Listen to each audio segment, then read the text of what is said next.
उत्तराखंड मुझे student life से ही पसंद है। मैं जब बुक्स में गंगोत्री, यमुनोत्री और मसूरी, केदारनाथ, बद्रीनाथ ये पर्यटक स्थल पढ़ता था तो फूलों की घाटी मेरे मन में बहुत वो लगता था कि कभी मैं भी यहाँ जाऊँगा, कभी जाऊँगा। फूलों कर लिए तो काम मिलेगा।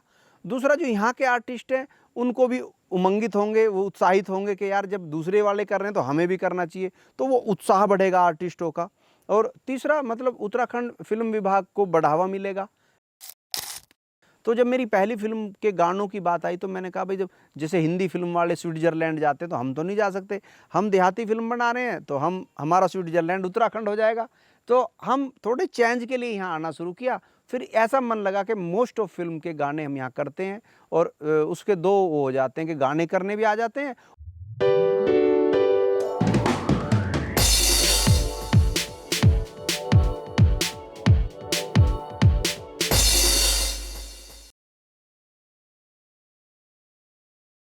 नमस्कार मित्रों, मैं माधुरी डबराल और आज मैं आप लोगों से मुखातिब हूँ उत्तराखंड कोटद्वार के पास में जसगढ़ रिजॉर्ट एंड होटल से। जैसा कि आप लोग जानते हैं कि जब भी मैं आप लोगों से रूबरू होती हूँ किसी न किसी एक ऐसी शख्सियत से, एक ऐसा व्यक्तित्व मैं आपके सामने लेकर आती हूँ जिनका जीवन हमारे लिए एक प्रेरणा होता है, जिनका संघर्ष, जिनकी मेहनत और जिनकी लगन से उन्होंने ज़मीन से उठकर एक अलग ही मुकाम हासिल किया होता है। और इसी श्रृंखला में आज मैं मिलवाने जा रही हूँ आपको हरियाणवी सिने जगत की सुपरस्टार उत्तर कुमार जी से। मैं स्वागत करती हूं उत्तर कुमार जी, आपका बहुत बहुत स्वागत है आपका उत्तराखंड के इस पावन भूमि पर। और हमारा सौभाग्य है कि आज आप इस जगह पर हैं, उत्तराखंड में हैं, हमारे बीच में हैं। धन्यवाद और सभी दर्शकों को मेरा नमस्कार। थोड़े से मन में आप आए हैं और आपके सामने बैठी हूँ तो कुछ प्रश्न थे।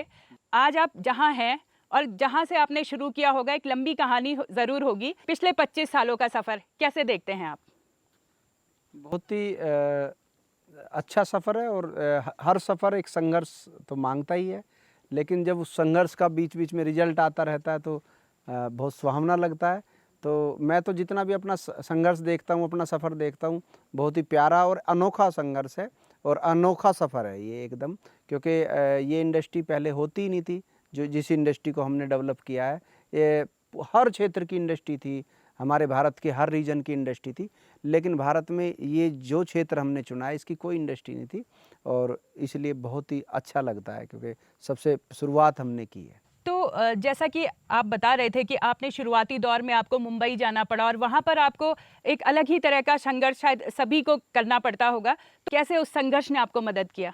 वहाँ जाना, एक तो मैंने बहुत जल्दबाजी करी वहाँ जाने में। मैं 10th पास होते ही चला गया था, तो मैं ऐसे टाइम चला गया जिसको आता कुछ ना हो और वो गया हो कुछ पाने।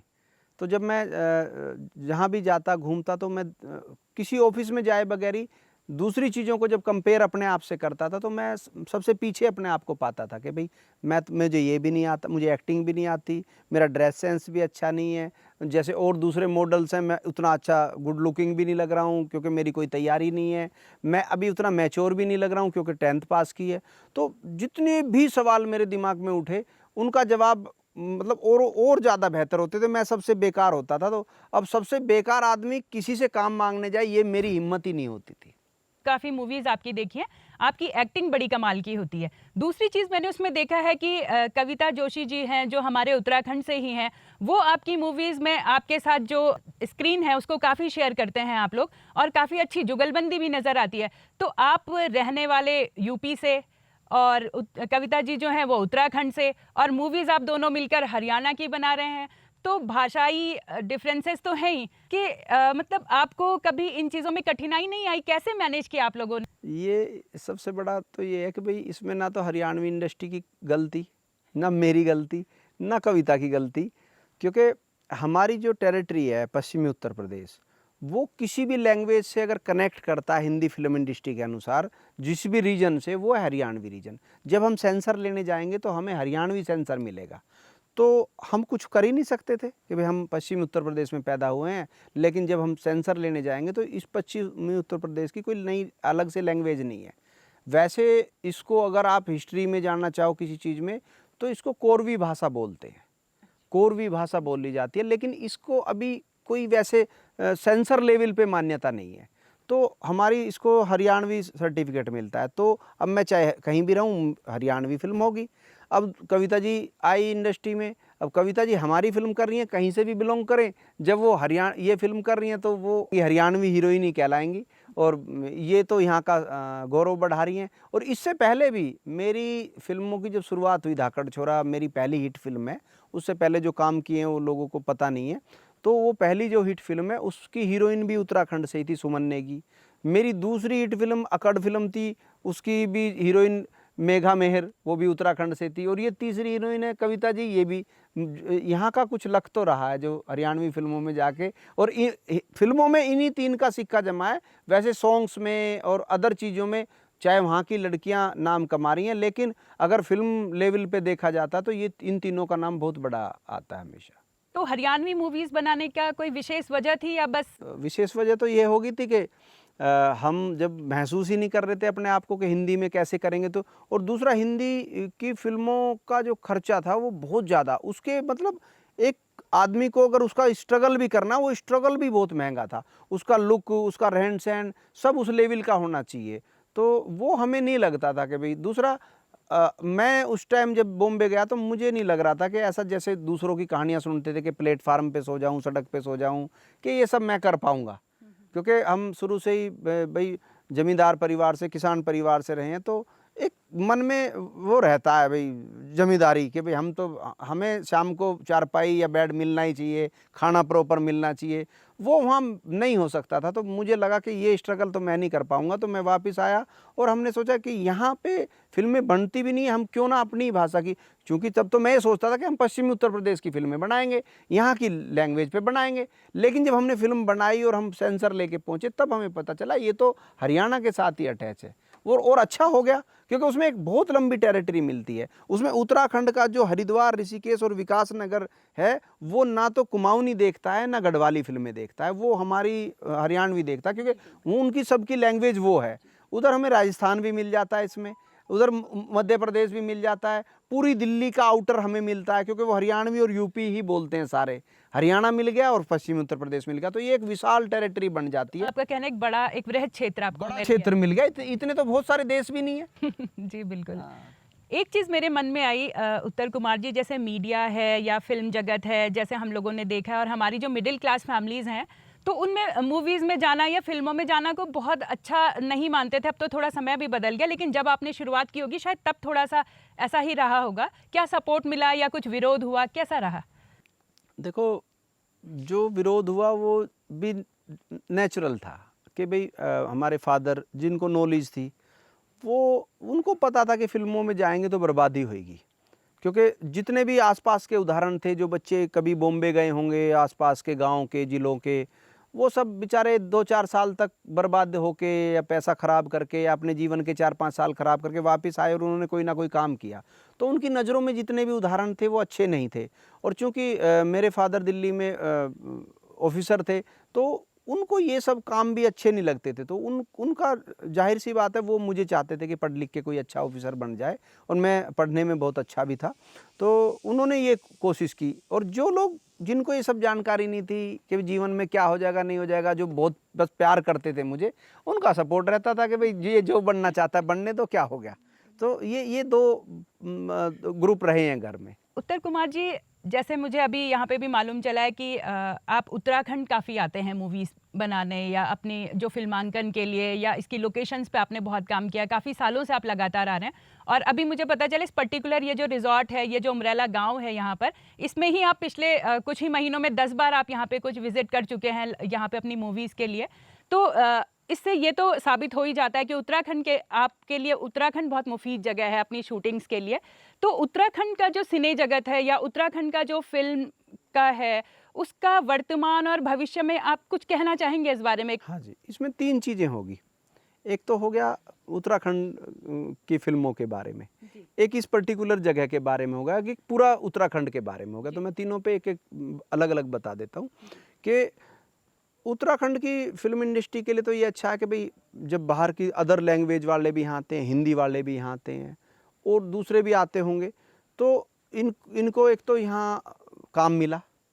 भाई जो लोकल आर्टिस्ट हैं, अगर हम सारे आर्टिस्ट नहीं लाएँ तो लोकल, हमने जैसे यहाँ फ़िल्म की थी तो उसमें भी 1-2 लड़के हमने लोकल लिए, कई लोग लोकल लिए, 1-2 नहीं, कई लोग लोकल लिए, तो काम मिलेगा। दूसरा जो यहाँ के आर्टिस्ट हैं उनको भी उमंगित होंगे, वो उत्साहित होंगे कि यार जब दूसरे वाले कर रहे हैं तो हमें भी करना चाहिए, तो वो उत्साह बढ़ेगा आर्टिस्टों का। और तीसरा मतलब उत्तराखंड फ़िल्म विभाग को बढ़ावा मिलेगा कि भाई यहाँ पे फ़िल्मों की शूटिंग होती है तो दूसरे फ़िल्म शूटिंग, और जितनी यहाँ शूटिंगें होंगी यहाँ के लोगों को काम मिलेगा, ज़ाहिर सी बात है। तो एक तो ये हो गया इसके बारे में, फ़िल्म के बारे में कि उससे अच्छा ही है।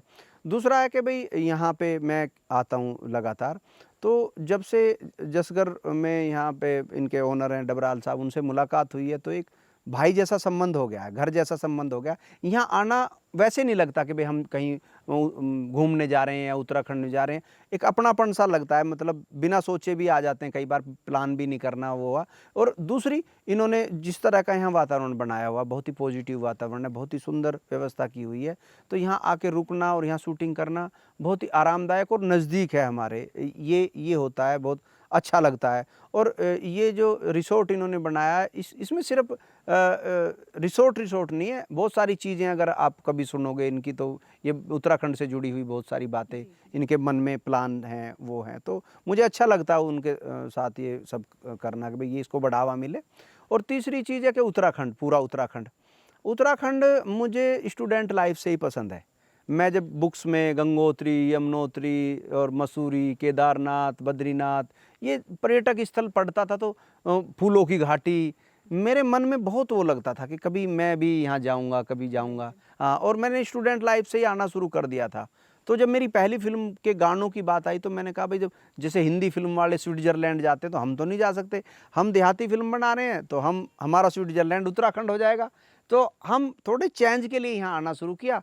फिर ऐसा मन लगा कि मोस्ट ऑफ फ़िल्म के गाने हम यहाँ करते हैं, और उसके दो वो हो जाते हैं कि गाने करने भी आ जाते हैं और एक घूमना भी साथ के साथ हो जाता है। और यहाँ का जो माहौल, इतना प्यारा माहौल है, उसमें कुछ दिन रहने का जो मन है वो भी पूरा हो जाता है। आपके एक काम के साथ बहुत सारे काम हो जाते हैं। चलिए, जी, जी। तो थोड़ा सा मैं आगे और चीज़ें थोड़ा सा जानना चाहूँगी कि अभी जैसे मैंने सुना आप युवाओं को बहुत सपोर्ट करते हैं। मुझे यहाँ पे बड़ा फीडबैक मिला है कि आप सोशल मीडिया पे लेके नए जो कलाकार हैं या जो आपके साथ नए बच्चे जुड़ते हैं, आप काफ़ी उनको सपोर्ट करते हैं, पर्सनली भी बहुत सपोर्ट करते हैं। तो इसका कुछ विशेष कारण है? वो काम करते-करते पहले तो जब हम हीरो बनना चाहते थे या फ़िल्मों में आना चाहते थे, तब सिर्फ़ एक ही विषय था कि हम किसी तरह काम मिल जाए, हम फ़िल्मों में काम करें। फ़िल्मों में काम शुरू किया तो हमें लगा कि नहीं, हमें अच्छी फ़िल्में बनानी है, और जब हम अच्छी फ़िल्में बनाने लगे तो हमें फिर और आगे बढ़ने की हुई। फिर धीरे-धीरे मोदी जी आगे देश में प्रधानमंत्री बने, उनकी स्पीच सुन के भाई अपने हर काम को, आदमी कोई भी काम करता है वो दुनिया में, वो अपने काम को देश से जोड़ लो। वो एक लाइन जो मुझे बहुत प्रभावित कर गई कि अपने काम को, तो मैंने सोचना शुरू किया कि हम अपने काम को देश से कैसे जोड़ सकते हैं। तो सबसे आसान हो गया कि हम भाई ऐसे सब्जेक्ट बनाएं जिनसे कुछ मतलब मोटिवेट हों लोग, जिनसे कुछ संदेश जाए, वो चीज़ें हमारी फ़िल्मों में आनी शुरू हुई। और आप सबसे ज़्यादा किसको इन्फ्लुएंस करोगे, सबसे ज़्यादा किसके पास जाओगे ताकि अगला पूरा चेंज आए, वो है युवा, क्योंकि युवा को ही आगे देश संभालना है। तो जितना हम युवा को बता सकते हैं उससे देश बदल सकता है। अभी हम किसी बुजुर्ग को जाएंगे तो ऑलरेडी वो पूरी उम्र कर चुका है, वो क्या चेंज होएगा? चेंज युवा ही हो सकता है और वही देश में चेंज ला सकता है, इसलिए मेरी निगाह युवा पे रहती है। तो आप इस फील्ड में आप बिल्कुल मोदी जी को फॉलो करते हैं। वो भी कहते हैं कि हम युवा को जागरूक करें, युवा को लाएं, और आप भी अपनी स्ट्रीम में मतलब युवाओं का इसी तरह भागीदारी, आप उनको जोड़ना चाह रहे हैं किसी तरह। बहुत अच्छे विचार हैं आपके। अच्छा, एक चीज़ मैं और जानना चाह रही थी कि अभी यूपी में बहुत चर्चा है कि एक फिल्म सिटी बनने वाली है अब, तो इस फिल्म सिटी को आप कैसे देखते हैं? क्या इस फिल्म सिटी के आने से हमारी जो यहाँ यूपी और ये जो नज़दीकी क्षेत्र है उनकी क्षेत्रीय भाषा को कुछ प्रमोशन होगा इनका? कैसे देखते हैं आप इसको? देखिए, जैसे हैदराबाद में भी है फिल्म सिटी और मुंबई में है, तो वो दोनों अपनी रीजनल लैंग्वेज को छूट देते हैं, बढ़ावा देते हैं। मुंबई में मैंने शूटिंग की है, तो और हैदराबाद नहीं किया लेकिन वहाँ के बारे में पता है। वहाँ जो स्टूडियो जितने में मिलता है हिंदी को, उससे हाफ में वहाँ की लोकल लैंग्वेज को मिलता है, आधे में। अच्छा। आधे में मिलता है, तो यानी कि वो उसको प्रमोट करने के लिए छूट देते हैं, और दूसरी चीज़ों पे भी छूट है। ऐसा ये यहाँ करेंगे हमारी लोकल लैंग्वेज को। मैं ये नहीं कहता कि भाई सिर्फ उत्तर प्रदेश की लैंग्वेज को करो, मैं कह रहा हूँ जितनी भी आसपास की रीजनल लैंग्वेज है महाराज जी सबको वो छूट दें, और जो फिल्मों को सब्सिडी मिलती है वो रीजनल को भी मिले तो बढ़ावा मिलेगा ही। दूसरा वैसे भी मिलेगा क्योंकि ये कोई छोटी मोटी इंडस्ट्री नहीं बन रही है, अंतर्राष्ट्रीय लेवल के बना रहे हैं। जो हमारे भारत में दोनों इंडस्ट्री वो हैं फिल्म सिटी हैं, ये उनसे बहुत बड़ी है, और इसमें सारी वो तकनीकी होंगी जो या तो हैदराबाद में है या हॉलीवुड में है, वो सब चीज़ें आएंगी। तो देखो निश्चित रूप से यहाँ का युवा जो संघर्ष करने बॉम्बे जाता है या हैदराबाद जाता है उसको नहीं जाना पड़ेगा, वो यहीं के यहीं, और जो वो संघर्ष के टाइम जो खर्चे होते हैं वो नहीं झेल पाते हैं, उसकी ज़रूरत ही नहीं पड़ेगी, अपने घर रहेंगे। दूसरा जब भी यहाँ काम होंगे तो काम सबसे ज़्यादा यहाँ के लोगों को ही मिलेगा, तो सबके लिए ये बहुत अच्छी है। और भाई नाम होगा एक, भाई उत्तर प्रदेश में एक अंतर्राष्ट्रीय स्तर की है कि मुझे उम्मीद है कि जब ये पूरी बन के तैयार हो जाएगी, यहाँ सिर्फ भारतीय हिंदी फिल्में या यहाँ की लोकल नहीं, इंटरनेशनल फिल्मों की भी शूटिंग होगी, क्योंकि दुनिया के लिए लोकेशन बिल्कुल नई होगी। जैसे हमने जब से यहाँ से शुरू किया पश्चिमी उत्तर प्रदेश में, तो उससे पहले मैं देखता हूँ हिंदी फिल्मों में, अगर आप गांव देखते होगे, आपने फिल्में देखी होंगी, तो गांव का जब कभी भी गांव के ऊपर फिल्म होती थी तो उसमें एक बेस लिया जाता था, या तो भोजपुरी या दूसरा राजस्थानी, इसके अलावा मतलब तीसरा बेस आया जब यश चोपड़ा आए तो पंजाब का लेने लगे।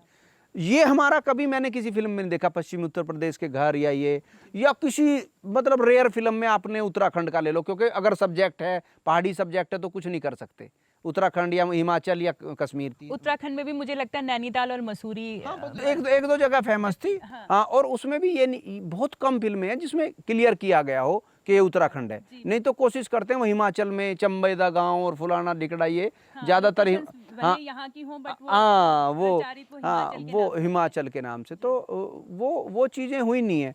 तो हमारी जब ये इंडस्ट्री में ये रीजनल गांव हमने दिखाए पश्चिमी उत्तर प्रदेश और हरियाणा के, तब हिंदी फिल्मों में भी एक जोर आया।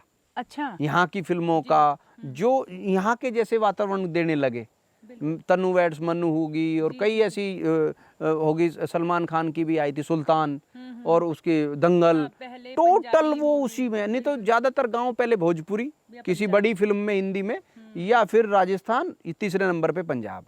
अब हमारा ज़्यादा मेरठ के ऊपर कितनी फिल्में अभी यहाँ के पश्चिमी उत्तर प्रदेश की लैंग्वेज और उसके उसमें आ चुकी हैं, तो वो इन फिल्मों का बहुत बड़ा योगदान है कि भाई हो रहा। मैं तो कहूँगी आपकी फिल्मों का भी बहुत बड़ा योगदान है इसमें, क्योंकि यहाँ पर लोग आपको उत्तर कुमार जी के नाम से तो जानते ही नहीं है, धाकड़ छोरा के नाम से ही सब जानते हैं।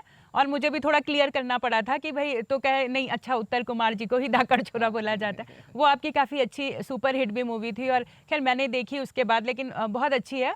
और दूसरी एक चीज़ मैं ये जानना चाह रही थी कि आपकी जो मूवीज़ हैं वो पारिवारिक ज़्यादा होती हैं, देश हित में हैं, समाज हित में हैं, तो जबकि आजकल तो बहुत इजी है, कोई आइटम डांस करवा लेते हैं, कोई कुछ इतना निम्न स्तर का भी कभी दिखा लेते हैं, क्योंकि लोगों को लगता है कि पहुंच बहुत जल्दी है, फॉलोइंग बहुत जल्दी बढ़ जाती है और सुपर हिट मूवी का एक ठप्पा सा लग जाता है। लेकिन आपकी मूवीज़ बिल्कुल अलग हैं इन चीज़ों से। आप में देश हित, समाज हित और अपनी सांस्कृतिक जो लोक कलाएँ हैं आप उनको ज़्यादा प्रमोट करते हैं, तो बहुत अच्छा लगता है ये देखकर। तो कोई विशेष था कि आपने शॉर्टकट नहीं अपनाया, मतलब आप पारिवारिक फिल्में बनाई और देश जब शुरू की तो क्योंकि हम गांव से आए थे तो कोई बहुत ज़्यादा कुछ ऐसी फिल्म नहीं बना सकते थे। हमें पता था कि हम डेली वहीं जाते थे गांव में ही घर वापस, कोई शहरों में तो रहते नहीं थे। तो हमें ये था कि जब मैं फिल्म बनाऊंगा तो सबसे पहले मेरे परिवार को भी देखनी है, तो ये डर था कि कोई ऐसा वैसा सीन नहीं कर सकता मैं। और जब फिल्में बनाने लगे वो पसंद आने लगी तो भाई आदमी मोटिवेट होता है, अच्छा लगता है। और जब बात संदेश देने की आ गई और उसमें संदेश जाने लगे और वो फिल्में हिट होने लगी तो और ज़्यादा मोटिवेशन हो जाता है और ज़्यादा सहायता मिलती है कि भाई हमें तो ऐसे ही संदेश, ऐसी ही फिल्में बनानी है। और जब लोग मैसेज करते हैं और इतने लंबे लंबे मैसेज करते हैं, मैं दूसरों की फिल्मों पे भी देखता हूँ गुड नाइस ये लिख देते हैं, लेकिन हमारी फिल्मों पे 4-4, 6-6, 10-10, 20-20 लाइन के कमेंट आते हैं, मैसेज आते हैं। तो मैं उन्हें जब पढ़ता हूँ तो मन करता है कि हाँ हमें यही बनाना है, यही ठीक है। और हमने बीच में इसके लिए जब शुरुआत की थी, एक फिल्म बनाई थी विकास की बहू, संदेश को लेकर, उसमें बहुत सारी योजनाएं थी। तो वो सिर्फ इसलिए बनाई थी कि चले ना चले मुझे इससे कोई मतलब नहीं, मुझे ये देश के लिए बनानी है, आपका संदेश जाना चाहिए। और जब वो फिल्म आई तो वो उससे पहली सारी फिल्मों से ज़्यादा हिट हुई। अच्छा। तो फिर और ज़्यादा खुशी हुई कि ले भाई हम इधर ही ज़्यादा करेंगे, और हम उस चीज़ से भी बच गए फिर जो हम नहीं करना चाहते थे। हम हाँ, हमसे नहीं हो सकता, हम वैसे सीन ना करा सकते ना कर सकते हैं, तो हम उनसे भी बच गए फिर। हाँ, और आपने एक मैसेज भी दिया कि साफ सुथरी फिल्मों के साथ आप ट्रेंडिंग कर सकते हैं ग्लोबली।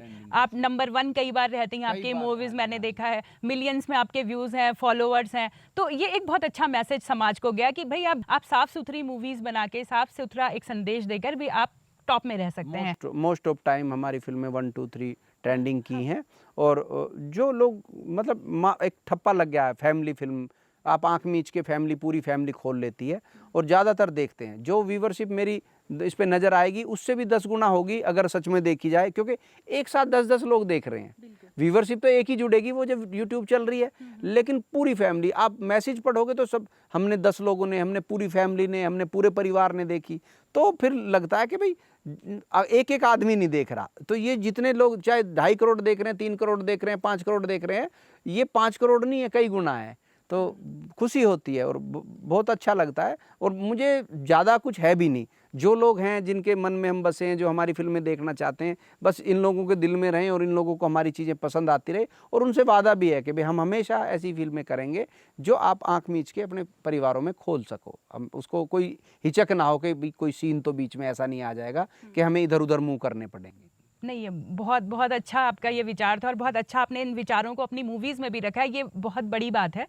अच्छा, एक चीज़ मैं और जानना चाहूँगी कि इतनी बड़े इंडस्ट्री में, इतने बड़े उसमें आप गए और आज आप ज़मीन से उठकर, मैं कहूँ, आपने एक अच्छा मुकाम हासिल किया है। कई लोगों का तो सपना है आप तक पहुँचना। तो कोई ऐसा एक्टर या फिल्म मूवी से या फिल्म जगत से जिससे आप ऐसे प्रभावित हुए हों, या कभी आपको किसी ने ऐसा कुछ सपोर्ट किया हो? हाँ, बिल्कुल, बिल्कुल, उसके बिना तो हो ही नहीं सकता ना। 2 लोग ऐसे हैं एक जिससे हम प्रभावित हुए और एक जिसने हमें सपोर्ट किया। तो मैं ज़िंदगी में पहली फ़िल्म धर्मेंद्र जी की देखी थी, दूसरी भी उन्हीं की देखी थी। तो इतनी ज़्यादा वो फ़िल्में पसंद आई, और उनके जो उस फ़िल्म में कैरेक्टर थे, मतलब वैसा बनने की चाह उठी कि यार जीवन तो ये होता है, हम कोई जीवन जी रहे हैं, ये ऐसे जीना चाहिए आदमी को। और जब वो मन में रही तो बाद में पता चली ये तो फ़िल्म है, ये फ़िल्म के हीरो हैं। तो बस फिर एक लगन लग गई, हम उनकी पिक्चरें ढूंढ के देखते। तो वो नाम याद है आपको जिनसे आप प्रभावित हुए थे, धर्मेंद्र जी की जो मूवी? हाँ हाँ, बिल्कुल बिल्कुल, दोनों फिल्म याद हैं। और दोनों, पहली फिल्म थी माँ। अच्छा, माँ फिल्म थी जिसमें वो शेरों का शिकार और हाथियों का शिकार करते हैं। उसमें बहुत ही मतलब एक दिलेर इंसान का कैरेक्टर है। वो जीप के आगे ऐसी चेयर लगी होती है, जीप के ऊपर, और वहाँ बैठ के शेर पकड़ते हैं। और दूसरी फिल्म थी फांदेबाज। तो 2 फिल्में उनकी देखी। और दूसरे मेरे दोस्त हैं दिनेश जी, जिन्होंने इस जीवन में मतलब मेरा इतना बड़ा सपोर्ट किया है कि अगर वो नहीं होते तो भी मैं नहीं होता। तो उनका इस जीवन में बहुत बड़ा सपोर्ट है, मेरे फिल्मी कैरियर में, मेरे पर्सनल जीवन में, और मतलब हर तरह से उनका बहुत बड़ा सपोर्ट, एक छत्र छाया की तरह वो मेरे खड़े हुए हैं। और दुनिया मतलब चाहे वैसे लोग उन्हें ना जाने, लेकिन वो बिल्कुल ऐसे हैं जैसे विवेकानंद जी के लिए रामकृष्ण थे। तो हम भी दिनेश जी को बहुत धन्यवाद देंगे यहाँ माध्यम से कि आज उन्हीं की वजह से हम आपके साथ बैठे हैं और आपका यहाँ पर आना हुआ। एक प्रश्न मेरा है, जो युवा आकर्षित हैं इस फिल्म जगत से, कुछ आपको अपना रोल मॉडल मानते होंगे, कुछ एक्टिंग में आना चाहते हैं, क्या संदेश देना चाहेंगे आप हमारे उन युवाओं को? मैं तो पहले ही इंटरव्यू से, हमेशा जब भी मेरा इंटरव्यू हुआ तो मैंने ये एक चीज़ कही है कि आप कोई भी काम करें, चाहे आप जूते पॉलिश करनी हो आपको, उस काम को सीख के करें। उस काम को जब सीख के करोगे उसकी परफॉर्मेंस अलग ही होगी, और एक तुक्के से आ जाओगे उसकी परफॉर्मेंस अलग होगी। तो कोई भी काम, सिर्फ फिल्म इंडस्ट्री की मैं नहीं बात कर रहा, किसी भी क्षेत्र में जाना हो तो आप उसके मास्टर बन के जाओगे तो अलग बात है, और उसके अनाड़ी खिलाड़ी बन के जाओगे तो वो अलग बात है। इसलिए हमेशा कोशिश करो कि पहले उसको सीखो, उसको जानो, और सिर्फ उसको चुनो जिसके आप 100 साल तक भी बोर नहीं हो सकते। वो ही काम आपको सक्सेस कर सकता है। जिसको आप दूसरों की देखा देखी करोगे, वो काम अभी आपको सक्सेस नहीं दे सकता, कभी भी सक्सेस नहीं दे सकता। काम वो सक्सेस दे सकता है जिसको करने से 100 साल तक भी आप रोज करोगे तब भी बोर नहीं होगे, तो वो काम आपको जरूर सक्सेस कर देगा। तो बहुत बहुत धन्यवाद उत्तर कुमार जी आपका। आपने इतने बिजी शेड्यूल में आप यहाँ पर शूटिंग के लिए आए थे और आपने हमें जो ये समय दिया, इसके लिए हम बहुत बहुत दिल से आभार आपका। और आपका हर वक्त स्वागत है उत्तराखंड में, इस पावन भूमि में, और आपके आने से ये और भी खूबसूरत हो जाती है। तो और इस तरह के हमारे और भी इंटरव्यूज़ आते रहेंगे और आप लगातार हमसे जुड़े रहिए। तो इसके लिए आप हमारा चैनल भी सब्सक्राइब कर सकते हैं। धन्यवाद।